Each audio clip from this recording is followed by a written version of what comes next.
নমস্কার। আজকের নিবেদন যাত্রার আসরে পান্না চক্রবর্তী চিত্রা মল্লিক জুটির সেই অবিস্মরণীয় দিনগুলির কথা। 60-এর দশকের প্রথম ভাগ থেকেই যাত্রার আসরে জুটি বাঁধার প্রক্রিয়া এক প্রকার শুরু হয়ে গিয়েছিল। যাত্রার ইতিহাস পর্যালোচনা করে দেখা যাচ্ছে কালানুক্রমিক ক্ষেত্রে যাত্রার ইতিহাসে প্রথম জুটি হিসাবে আবির্ভূত হন অমিয় বসু এবং ছবি রায়। সময়কাল ছিল 1958 সাল। এরপর 1962 সাল নাগাদ যাত্রার আসরে এলেন বিজন মুখার্জি এবং বড়বেলা সরকার জুটি। এই জুটি প্রথায় তৃতীয় জুটি হিসাবে আমরা পেলাম পান্না চক্রবর্তী চিত্রা মল্লিককে। পান্না চক্রবর্তী চিত্রা মল্লিক জুটিকে নিয়েই আজকের ভিডিওতে কথা বলবো। পান্না চক্রবর্তী এবং চিত্রা মল্লিক জুটির পথ চলা শুরু হয় 60-এর দশকের মাঝামাঝি অর্থাৎ 1965 সাল থেকে। আজকের ভিডিওতে থাকবে যাত্রার আসরের কিংবদন্তি সারা জাগানো জুটি পান্না চক্রবর্তী চিত্রা মল্লিকের কথা। যাত্রার আসরের দ্রোণাচার্য মায়াকণ্ঠ পান্না চক্রবর্তী যাত্রার আসরে যোগদান করেছিলেন সত্যম্বর অপেরায়। 1956 সালে লালমোহন চক্রবর্তী লিখিত পালাটি ছিল সাধক বামাখ্যাপা। এই সাধক বামাখ্যাপা যাত্রাপালার সর্বানন্দ চরিত্রেই যাত্রার আসরে প্রথম আবির্ভূত হন পান্না চক্রবর্তী। এদিকে চিত্রা মল্লিক ছিলেন 30 এবং 40-এর দশকে বাংলা চলচ্চিত্রের একজন খ্যাতনামা অভিনেত্রী চিত্রা দেবী।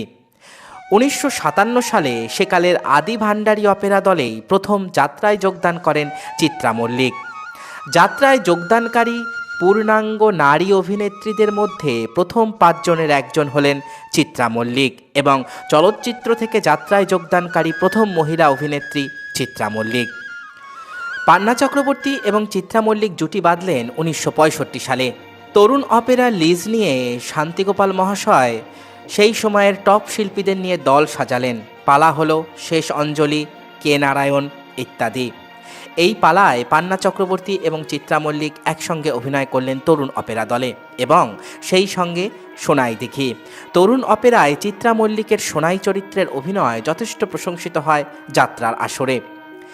এই তরুণ অপেরায় 1965 সালটি আরও একটি ক্ষেত্রে গুরুত্বপূর্ণ, কারণ এই শেষ অঞ্জলি পালার মধ্য দিয়েই যাত্রার আসরে প্রথম সুর করতে আসেন থিয়েটার এবং তৎকালীন সময়ের বিখ্যাত সুরকার শ্রী দুর্গা সেন। 1965 সাল থেকে 1985 সাল পর্যন্ত একটানা একত্রে অভিনয় করে গেছেন পান্না চক্রবর্তী এবং চিত্রা মল্লিক, হয়ে উঠেছেন বাংলার যাত্রার আসরের অবিসংবাদিত জুটি। এবারে এই জুটির কিছু যাত্রাপালার কথা তুলে ধরব আপনাদের সামনে। তরুণ অপেরা ছেড়ে প্রথম যে দলে এলেন পান্না চক্রবর্তী চিত্রা মল্লিক জুটি সেটি হলো ভারতীয় অপেরা। সময়টা 1966। ব্রজেন্দ্র কুমার দে রচিত ভৈরবের ডাক যাত্রাপালায় পান্না চক্রবর্তী এবং চিত্রা মল্লিক আসরে ফুল ফুটিয়ে দিলেন। তাদের চরিত্র ছিল ছত্রসাল এবং উদিপুরী বেগম। দুলারীর ভূমিকায় ছিলেন আরেক বিখ্যাত পুরুষ রানী শতদল। এরপর 1969 সালে আনন্দময় বন্দ্যোপাধ্যায় রচিত ফাঁসির মঞ্চে যাত্রাপালায় অভিনয় করলেন পান্না চক্রবর্তী চিত্রা মল্লিক। দলটি ছিল জনতা অপেরা। এই ফাঁসির মঞ্চে যাত্রাপালা এবং ভৈরবের ডাকের জনপ্রিয়তা সে সময় ছিল তুঙ্গে। পান্না চক্রবর্তীর অভিনয় দক্ষতা এবং সেই সঙ্গে চিত্রা মল্লিকেরও ক্ষুরধার অভিনয়ে সমৃদ্ধ হয়েছিল যাত্রা জগৎ।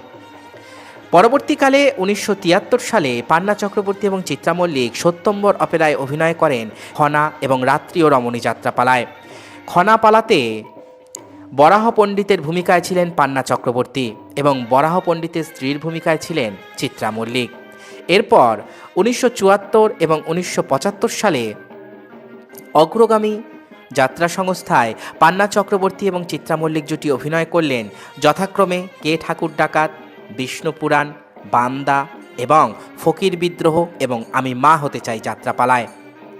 এর মধ্যে আমি মা হতে চাই এবং কে ঠাকুর ডাকাত যাত্রাপালা কানাইনাথের রচনা। এই যাত্রাপালা দুটি অশ্রু সজল যাত্রাপালা হিসেবে 70 দশকে দর্শক চিত্ত জয় করতে অনেকটাই এগিয়ে গিয়েছিল। এরপর 1976 সালে পান্না চক্রবর্তী চিত্রা মল্লিক এলেন মঞ্জুরি অপেরা দলে। সেই দলে চণ্ডীচরণ ব্যানার্জি রচিত সূর্যমুখীর সংসার যাত্রাপালায় অভিনয় করলেন পান্না চক্রবর্তী এবং চিত্রা মল্লিক। সত্তর দশকে পান্না চক্রবর্তী এবং চিত্রা মল্লিক অভিনীত যাত্রাপালাগুলির মধ্যে অশ্রু সজল সামাজিক যাত্রাপালা হিসেবে একটি মাইলস্টোন রেখে গেছে চণ্ডীচরণ ব্যানার্জি রচিত মঞ্জরি অপেরা পরিবেশিত অশ্রু সজল সামাজিক যাত্রাপালা সূর্যমুখীর সংসার। সাংসারিক টানাপোড়েনে জর্জরিত বড় ভাই অক্ষয় ব্যানার্জির ভূমিকায় পান্না চক্রবর্তী এবং সূর্যমুখীর ভূমিকায় চিত্রা মল্লিক। তাদের অশ্রুসজল অভিনয় সেই সময় সমগ্র যাত্রা মোদের হৃদয় দুঃখে ভারাক্রান্ত করে তুলেছিল। এছাড়াও অন্যান্য যে সমস্ত দলে পান্না চক্রবর্তী চিত্রা মল্লিক অভিনয় করেছেন তার মধ্যে অন্যতম হল বিশ্বরূপ যাত্রা সংস্থা, Nag company, new Ganesh opera, new Prabhas opera ইত্যাদি যাত্রা দলে। পান্না চক্রবর্তী এবং চিত্রা মল্লিক জুটির অন্যান্য যাত্রাপালাগুলির মধ্যে আছে ভোলা মহেশ্বর, গুপ্ত রহস্য, বেঈমান বিধাতা, ভাস্কর পণ্ডিত, ভাগ্যহারা ভগবান, ফেরারি বান্দা, মা ছিন্নমস্তা, ফৌজদার, জবনকালী, জননী জগদ্ধাত্রী, মহাকাল। পান্না চক্রবর্তী চিত্রা মল্লিক জুটির আরও কয়েকটি পালার কথা বলা দরকার, যেমন 1968 সালে ভারতীয় অপেরায় পাপের ফসল মণিকাঞ্চন, 1970 সালে জনতা অপেরায় সম্রাট আলেকজান্ডার, 1971 জনতা অপেরায় নবাব হোসেন শাহ চরিত্রহীন এবং ঝিন্দের বন্দি, 1972 সালে জনতা অপেরায় গিরিশ ঘোষের প্রফুল্ল, রানীগড়, তানট সূর্য এবং পরশুরাম। যাত্রার ইতিহাসে জনমানসে যে সমস্ত জুটি দাগ কেটে আছেন তাদের মধ্যে অন্যতম বিখ্যাত জুটি হলেন পান্না চক্রবর্তী এবং চিত্রা মল্লিক। 1985 সাল পর্যন্ত একটানা অভিনয় করেছিল পান্না চক্রবর্তী এবং চিত্রা মল্লিক জুটি। এরপর চিত্রা মল্লিক অসুস্থতার কারণে যাত্রাকে বিদায় জানান। এর পরবর্তী 13 বছর পান্না চক্রবর্তী একাই অভিনয় করে গিয়েছেন যাত্রায়। গরুর গাড়িতে লণ্ঠন ঝুলিয়ে গ্রামের পর গ্রাম ভেঙে পড়ত পান্না চক্রবর্তী এবং চিত্রা মল্লিক জুটির অবিস্মরণীয় সব অভিনয় দেখবার জন্য।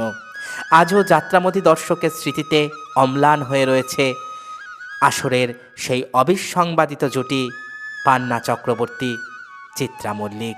আজকের ভিডিওতে আপনারা শুনলেন যাত্রার ইতিহাসের তৃতীয় জুটি পান্না চক্রবর্তী চিত্রা মল্লিকের কথা। আশা করি ভিডিওটি আপনাদের ভালো লেগেছে।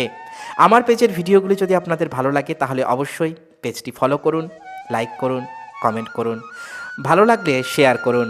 আজকের মতন এখানেই শেষ করছি। ও আরেকটি কথা, ভিডিওর কমেন্ট বক্সে পান্না চক্রবর্তী এবং চিত্রা মল্লিক সম্পর্কে স্মৃতিচারণ করতে ভুলবেন না। ভালো থাকবেন সবাই। নমস্কার।